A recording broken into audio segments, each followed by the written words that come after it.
Neste vídeo vou falar como os carry trades fizeram com que o mercado atingisse praticamente o nível de correção. Ora, para explicar primeiro o que é um carry trade, eu vou utilizar aqui um exemplo hipotético e depois, perante este exemplo hipotético, vamos passar para aquilo que aconteceu realmente. Vamos imaginar o seguinte, vamos imaginar que tu chegas ao pé de mim e dizes-me assim: epá, Aurélio, tenho aí uma oportunidade, será que me podes emprestar 5.000 euros?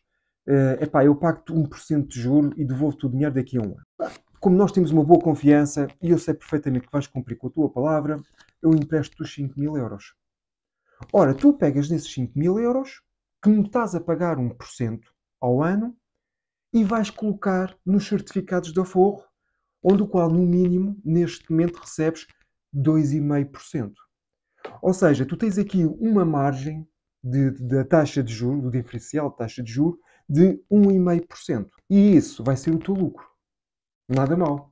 Agora deves estar-te a pensar será que eu consigo arranjar aí 50 amigos que me emprestem 5.000 euros?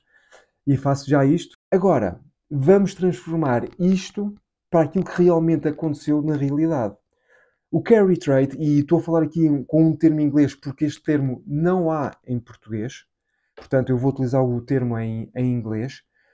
O que é que aconteceu? Os grandes fundos estavam a ver aqui uma oportunidade na relação entre o iene e o dólar.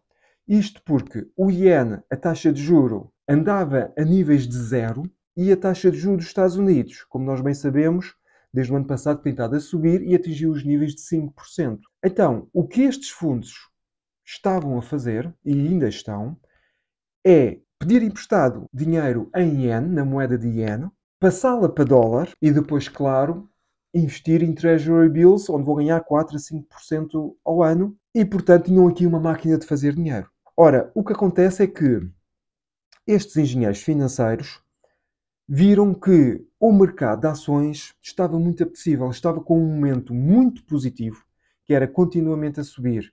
Tínhamos a Nvidia com um crescimento espetacular. Temos as 7 magníficas também, crescimentos espetaculares.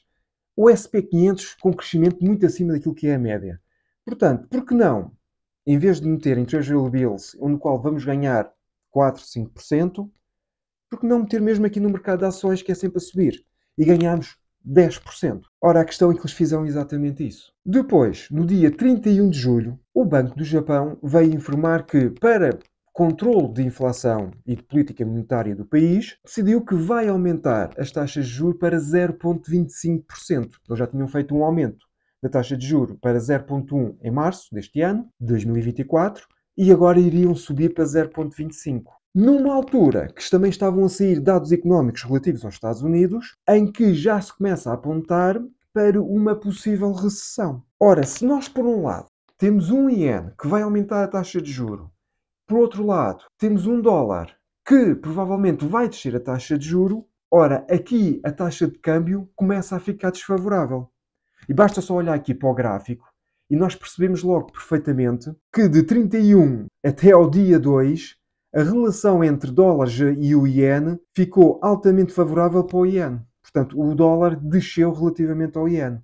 E temos a falar aqui numa descida praticamente na ordem dos 9%. Ora, isto é uma descida muito grande.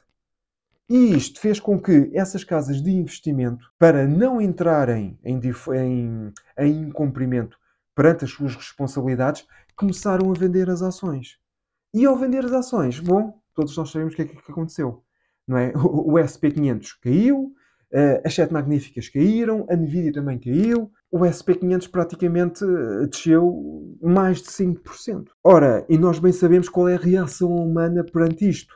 Quando começa a haver muita venda, toda a gente começa a entrar em pânico, existe muita venda de pânico, portanto a coisa podia descambar. Ora, felizmente, o Banco do Japão, no dia 7 de agosto, comentou que enquanto os mercados estiverem instáveis, não vai aumentar a taxa de juros.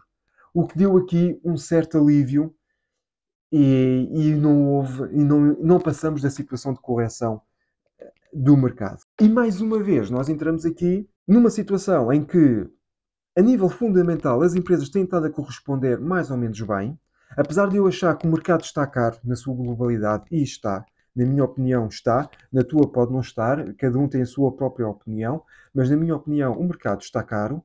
Se esta situação dos carry trades tivesse continuado e criasse ainda mais instabilidade, porque o próprio VIX aumentou e muito o seu valor, se para ti o VIX é uma coisa nova ou um termo novo, eu já fiz um vídeo sobre ele, vou deixar o link aqui em cima, eu aproveitei esta queda. Eu faço um dollar cost average em dois ETFs, no da Índia e no ETF que segue as baterias. É um setor que eu acredito para 2027, 2030.